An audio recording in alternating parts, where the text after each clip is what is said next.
Message देना चाहते हैं कि सरकारी नौकरी चाहिए सभी लोगों को, लेकिन अगर ये अपने बच्चों को हम लोग सरकारी संस्थानों में नहीं भेजेंगे तो फिर वही मामला हुआ कि हम निजीकरण का तो विरोध कर रहे हैं, लेकिन यदि हमारे बच्चे हुए और हम अपने बच्चों को सरकारी संस्थानों में नहीं भेजा, शिक्षा का निजीकरण किया जा रहा है, मतलब सरकारी संस्थानों को खत्म किया जाए, आप कहने का मतलब यही है। लेकिन मैं आपसे ये जानना चाहूँगा और आपके द्वारा सरकारी शिक्षकों द्वारा कि जितने सरकारी शिक्षक हैं बेकार रहेंगे ना और कुछ नहीं कर पाएंगे। एक मिनट रुकना चाहूँगा, जैसे आप अपना परिचय बता दीजिए। माध्यमिक संरक्षक जनपद फतेहपुर उत्तर प्रदेश। जैसे आप ये कह रहे हैं कि निजीकरण है, शिक्षा का निजीकरण का आप विरोध कर रहे हैं कि जो निजी विद्यालय है उनका विरोध है आपको? नहीं, शिक्षा का ही निजीकरण नहीं, सभी चीजों का निजीकरण। हमारा आज़ादी के बाद जो नाटो वो निरपेक्ष आंदोलन बना था जिसमें हम न पूंजीवाद के साथ न समाजवाद, लेकिन हमारे यहाँ जो अवधारणा थी वो यूनान के संवैधानिक दर्शन पर थी, जिसमें अधिकतम लोगों का अधिकतम हित हो, उसी को बहुजन हिताय बहुजन सुखाय कहा, सर्वजन हिताय कहा, सबका साथ सबका विकास कहा। लेकिन वास्तव में धरातल में ऐसा हो नहीं रहा है। हम साम्राज्यवादी, पूंजीवादी, शोषणवादी, अधिनायकवादी व्यवस्था की ओर बढ़ रहे हैं, जिससे समाज के अधिसंख्य वर्गों का होगा। और वोट फार ओपीएस जो पेंशन की बात करेगा, पेंशन सभी को दीजिए। हम कहते हैं बुढ़ापे में बुढ़ापा को दीजिए, वृद्धावस्था को दीजिए, विकलांग को दीजिए।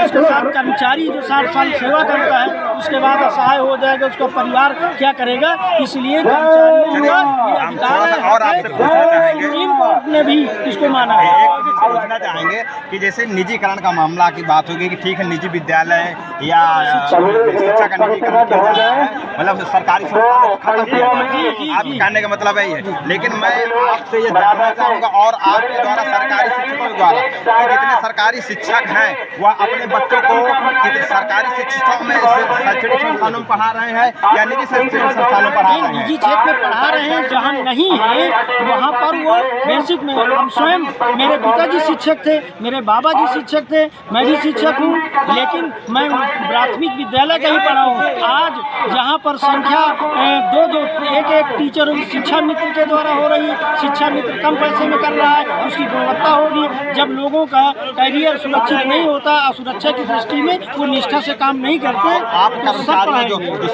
शिक्षक हैं, आप उनको क्या ये मैसेज देना चाहते हैं कि सरकारी नौकरी चाहिए सभी लोगों को, लेकिन अगर ये अपने बच्चों को हम लोग सरकारी संस्थानों में नहीं भेजेंगे तो फिर वही मामला हुआ कि हम निजीकरण का तो विरोध कर रहे हैं, लेकिन यदि हमारे बच्चे हुए और हम अपने बच्चों को सरकारी संस्थानों में नहीं भेजा तो इसका मतलब है कि हमारी ये मांग जो है ये कहीं न कहीं झूठी और खोखली साबित होगी। आप इसमें क्या कहना चाहेंगे? सब भेजेंगे और सब भेजते हैं जहाँ है।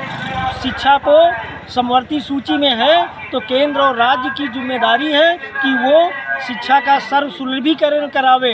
और पूरे आप देख लीजिए, भारत सरकार को या उत्तर प्रदेश सरकार को, हम तो कहते हैं बात सही है 100% शिक्षा बजट हो, शिक्षा व्यय हो 10% बजट। आज आप देख लीजिए 2% 3% भी शिक्षा का बजट मुश्किल से है, तो आप उसको सर्वव्यापीकरण कराइए।